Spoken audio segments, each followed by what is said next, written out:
Ayan. Dito po yan sa may Litex Public Market. Ayan. Dagsana yung tao kasi rush hour na yan. Iba't ibang klaseng mga isda ang meron dito. Ayan. Galunggong, 35 kalahati lang yan. 1 kilo, 70. Ayan. May mga malalaking galunggong. Ayan po. Ano naman to? Tambakul.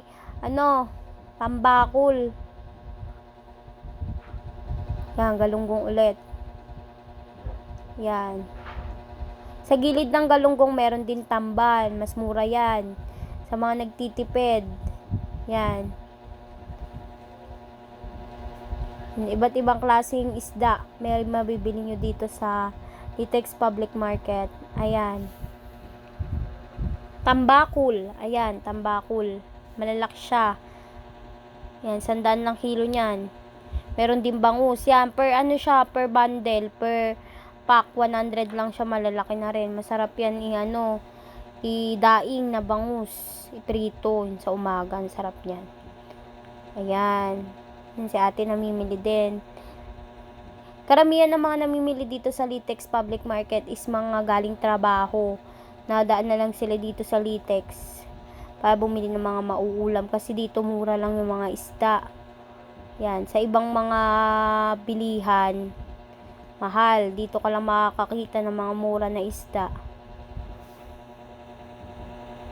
Yan, meron din mga pusit, alimasag.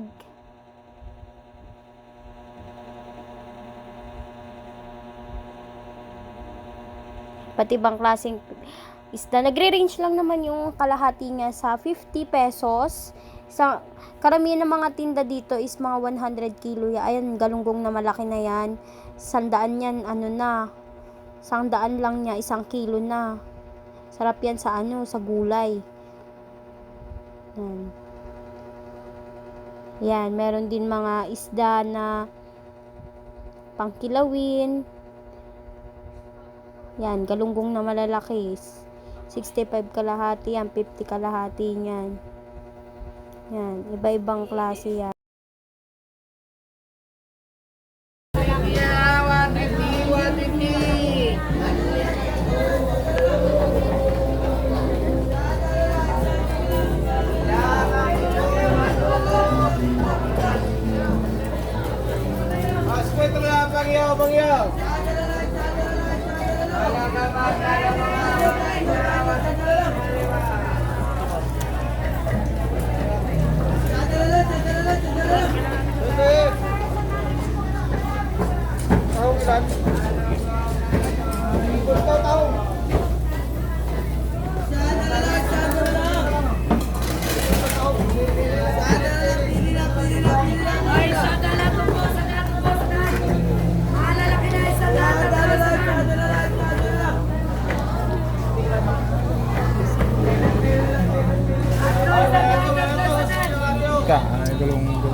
Ay, bangus yun! Sandala lang oh!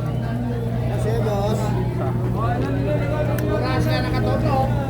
Sandala lang, sandala lang.